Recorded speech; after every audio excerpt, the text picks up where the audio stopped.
Good morning everyone. आप लोगों का स्वागत है अब्दुल क्लासेस में। जैसा कि मैंने पिछले क्लास में 9th क्लास का सिलेबस के बारे में बताया था, यानी सोशल स्टडीज़ में, उसमें 4 सब्जेक्ट हैं: geography, history, political science, economics. उसमें से हिस्ट्री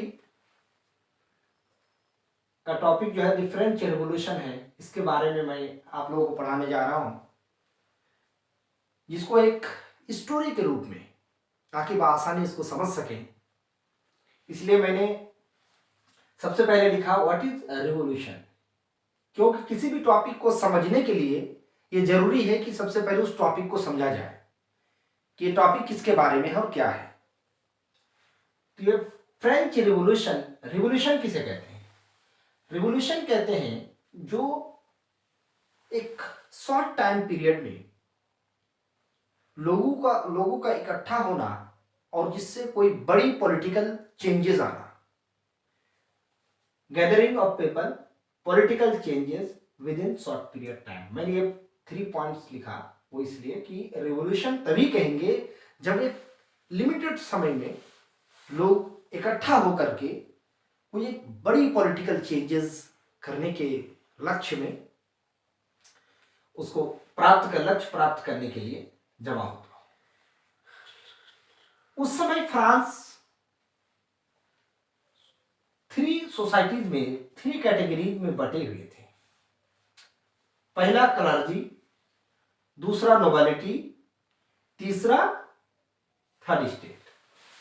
क्लर्जी में जो चर्च में काम करने वाले हुआ करते थे, वो चर्च में जो लोग काम करते थे उसको क्लर्जी के नाम से जाना जाता था।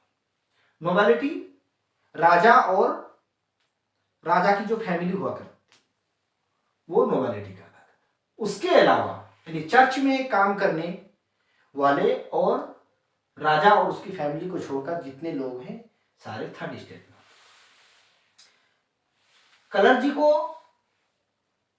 और नोबिलिटी, क्लर्जी, ये दोनों कैटेगरीज के लोगों को टैक्स नहीं पे करना पड़ता था। तो कौन लोग टैक्स पे करते थे? थर्ड स्टेट वाले टैक्स पे। डायरेक्ट टैक्स और indirect tax. Direct tax example के तौर पे टीथे, टेले। टीथे जो चर्च को टैक्स देना पड़ता था थर्ड स्टेट वाले को, और टेले जो है ये गवर्नमेंट को देना पड़ता था। डायरेक्ट टैक्स जो डायरेक्ट देते थे, और कुछ इनडायरेक्ट टैक्सेस होते थे, जैसे साल्ट पे लगाया था उन्होंने, और भी कुछ फूड ग्रेन्स में उन्होंने टैक्स लगाया था इनडायरेक्ट पे में, उसको इनडायरेक्ट कहते हैं।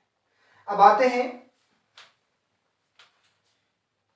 फ्रांस में जो लुईस 1774 में राजा बने, तो उस समय जो है बहुत ज्यादा crisis, political crisis, subsistence crisis बहुत ज्यादा बढ़ा हुआ था। क्यों बढ़ा हुआ था? वो इसलिए कि लड़ाइयां, काफी समय से लड़ाइयां चल रही थी, और जिसकी वजह से सैनिकों को पैसा देना पड़ता था। सैनिक बहुत ज्यादा, सैनिकों के मेंटेनेंस के लिए, फिर पैलेसेस इन वर्सटाइल, जितने भी गवर्नमेंटल ऑफिसेस थे, उन सारी चीज, एक्सपेंसेस वगैरह जो है पे करने में। और अमेरिकन कॉलोनी लगभग जो है 12 अमेरिकन कॉलोनीज को जो है ब्रिटेन से आजाद किया था, स्वतंत्र किया था, इंडिपेंडेंस मिली थी। और 10% उसे, क्योंकि बहुत ज्यादा ऋण बढ़ गया था उस समय, कर्ज बहुत ज्यादा लेना पड़ा था, जिसका 10% इंटरेस्ट जो है उसको देना था।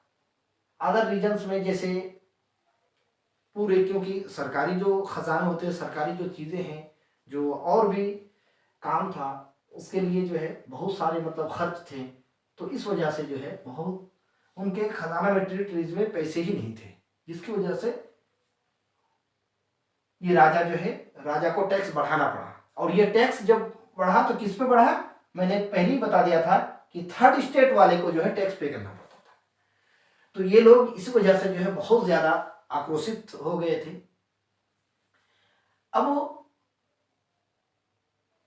फिलोसफर्स 3 फिलोसफर्स का नाम आता है, जो John Locke, true treatise of government, जिसमें कि उन्होंने ये बताया कि जो मोनार्की है, यानी जो कुछ लोगों के शासन है, तो इस प्रकार की मतलब जो शासन में उन्होंने मतलब अंकुश लगाया। उन्होंने कहा कि ऐसी हुकूमत, ऐसा शासन नहीं होना चाहिए।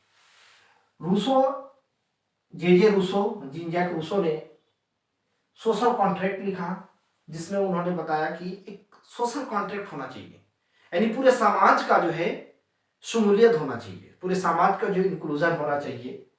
किसी राजा या किसी पर्टिकुलर वर्ग को, पर्टिकुलर कैटेगरी को, पर्टिकुलर क्लास को प्रिविलेजेस नहीं मिलना चाहिए, बल्कि पूरे समाज को एक साथ इक्वालिटी मिलनी चाहिए। मॉन्टेस्क्यू ने एक बुक लिखा है जिसका नाम है द स्पिरिट ऑफ लॉस। इसमें इन्होंने बताया कि लेजिस्लेटिव, एग्जीक्यूटिव और इस तरह से मतलब पावर्स बटे हुए होना चाहिए।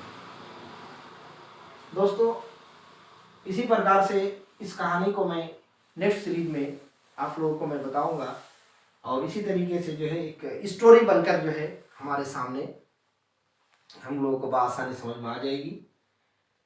मैं उम्मीद करता हूं कि आप लोगों को वीडियो अच्छा लगा होगा, और लाइक करें, शेयर करें। धन्यवाद।